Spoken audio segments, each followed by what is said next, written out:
Welcome, ladies and gentlemen, to this week's episode of Talk Exchange. Today we have the Youth Award judges joining Tracy and Christy in today's discussion, and they talk all about the process and the undeniably impressive candidates that they had to learn about through the selection process. So it's a great conversation. You'll probably learn something about the candidates in today's episode and just, again, the very difficult job that these judges had in selecting the Youth Award winners. So hope you enjoy this one, and we will see you again next week.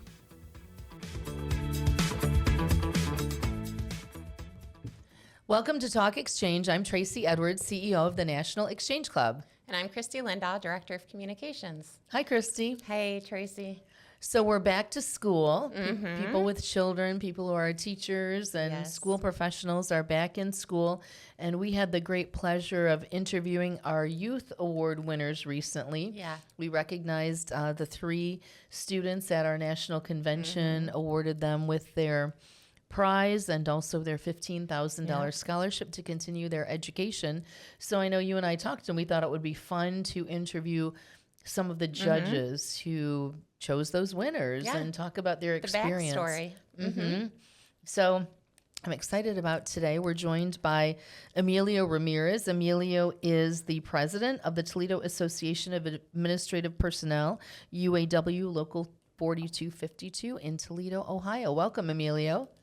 Thank you very much. And today's a big day for Emilio. He's being honored with a Black King Award this evening. So congratulations. And I know that's for all the community service you do and the fabulous impact you have with multiple organizations around town and beyond. So thank you for that. He's a really big-hearted, community-minded individual. Absolutely. And I know for several years now you've been serving as a youth judge. And you know what's cool? Just again, Emilio's a great example because we give our judges, some nice little gifts just to thank them. And Emilio always says, I don't do that for the gift, but we appreciate it. So we like to give you a gift as a small token of our appreciation. But Emilio, this year, you and your youth judge team chose Brandon Liu, who we met and had a great time with at convention. Really impressive young man, started his school year in California. We spoke to him right after he had orientation, so that was exciting. So tell us a little bit about how your experience has been serving as a Youth of the Year judge and what you've enjoyed about it and what you've seen. Well, I have been doing it probably about 7 years and have done both the Youth of the Year Award and the ACE Award over the years. So, but recently, obviously, we did the Youth of the Year Award this past year. It is, you're going to hear from Cerssandra too, it is a difficult process. Obviously, there are between 20 and 30 applicants that come in from all over the nation.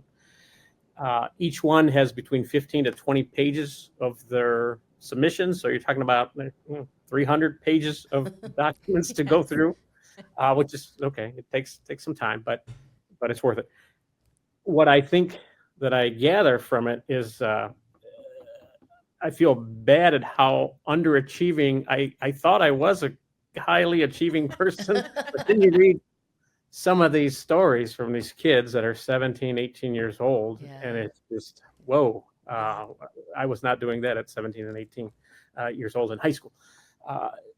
Some of the things that come out of there, over the years, there was a student that won their science exhibit at their county level, then at their state level, then the national, and got picked up by NASA, and they wrote some program that was used for them. Some kids developed a nonprofit organization and raised, $120,000 during their high school time. I mean, just phenomenal stories that you read and go, oh, how, you can imagine what they're going to do beyond their career and what they use with a scholarship for to go to college and to do even greater things. So it is humbling to read some of those and then try to think, whoa, where was I when I was 17 and 18 years old in high school? But overall, it is there's a 3-member committee, so we all take the packet home, and now I used to get a huge packet that you guys used to print, 300 pages of stuff. So now it's done through Dropbox, and we get the attachments, and we got to go through them that way, which is better, not cutting down trees. Mm. But so when we're going through them, what I do, we go through them independently.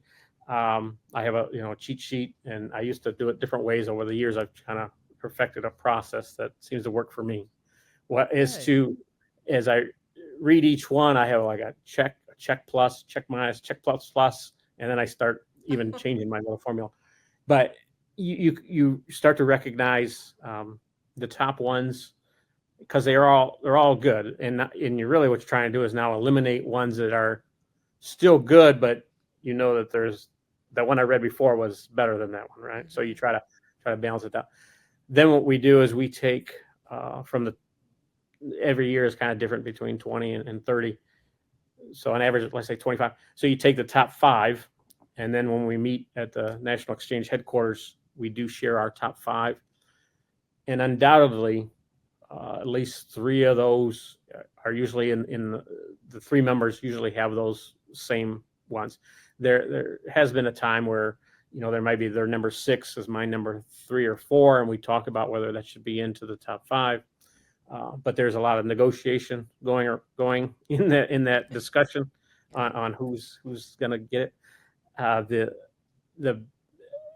It is helpful for me because I am a union president and negotiate contracts, so Right. I do have a little leg up in that room when we talk about So I'm trying not to employ some of my negotiation techniques, but I do know enough to know that it is a committee's decision. So I don't go in there set on this is the one that has to be this one and only this one, right?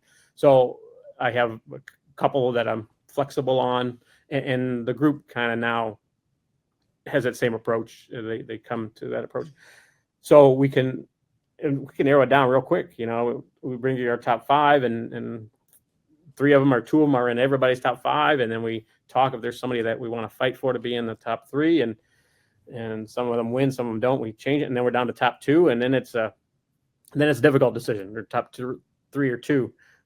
Then it's like, well, we can go either way, and I'm good with either one. So then it's when we can kind of sit back and really dig through, and we go through them and read them again, the top 3 or so, and finally negotiate to a final 1 or 2 to be sent to you guys. So yeah, Wow. it's a Well, I process. love the process and how you all work together, and I've walked by the room where all the judges are sitting, and I hear sometimes a spirited discussion, and I love how judges will advocate for, a person that they think is Yeah. deserving. Yeah. It's just really cool to hear that. And also to think about, the student, because the student has already won at the club level, then they've been chosen at their district level, so they've already been chosen over a number of students to win at the district level, and then by the time they get to our national judges, they've already been honored a couple Yeah. of times. That leads to this big honor. Absolutely. And backtracking a little bit, Emilio, I knew that you were spending time behind the scenes working on this, but I had Right. no clue that you were so committed that you've made your own checks and balance system. Absolutely. Score sheets. I love that. Thank you. Yeah, they really take this personally and seriously, and I Yes. like it because it is a big deal to the student who's ultimately chosen, and certainly to their club and to their district who they're so proud to Yeah. be with these students at convention and Yeah. kind of show them off like this is our winning student from our district. Now they won national, so it's pretty amazing. That's great. Yeah, and to Yeah. anybody listening, you'll have the opportunity to read about these students in our upcoming issue of Exchange That's Today right. magazine. Coming out mid-October. Nice. Yes. Very good. Awesome. Well, thank you for putting the work and the thought into that project, Emilio. It really means a lot to the student and to Exchange, and we appreciate that. Definitely. Next. And I know we talked about the youth, but the aces those are even harder. So Oh, I don't know if yes. can Yes. So imagine. tell us your experience. No, tell us, do you want to talk a little bit about that? Because I know you have previously judged the ACE Award, which is for the student who has accepted the challenge of excellence. Overcome challenges. Yeah. So hopefully everybody knows the Youth Award is about excellence in academics and leadership. So those are, I would say, overachievers. So your point is well taken that when they come if they made it to this level, they're already high achieving, right? You look at it, they're all 4.0 GPAs. They're all been in national merits. I mean, they're all in high level, and we're trying to find the top of the top, right? So ACE is obviously overcoming a challenge and still being successful and given to the community, kind of a thing. And those are much tougher when you said about a tear in your eye, reading some of those stories of what they have overcome. I can tell you some of the stories are about, his father died in an accident, and then their mother has cancer, and they don't use that as a crutch. It's just stating the facts, and then and here's what I'm doing, and I did this, and I've created a hygiene stop for my schools because kids need it, and I see the need, and you see that the service that they put into they overcome what Yes. they're dealing with and realized whether it's academics or whether it's volunteer or community or service that it didn't define them going over the challenges. And again, I think as a reader, you think about, these kids have been through a whole heck of a lot and are still on top. And again, start to reflect on yourself and think nothing. I haven't been through those challenges, and they are doing better than I was at that age. So I have high hopes for those kids. Yeah, Yeah, and their persistence and resilience is amazing. we've had a few of our past ACE winners on the Talk Exchange on our podcast. And to the people listening, if you haven't listened to their stories, I highly recommend you do.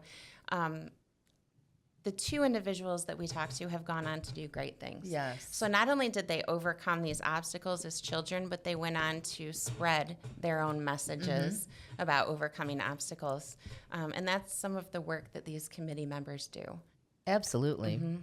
And our next guest, thank you, Emilio. Our next guest is Cerssandra McPherson. Cerssandra is an at-large Toledo City Councilwoman. So I connected with her at an event and talked to her about this program. Cerssandra was a judge for the Legacy of the Year, which is a relatively new award for our students. Right, Christy? Correct. So our Legacy Award was developed, maybe, was it 3, 4, 5 years ago?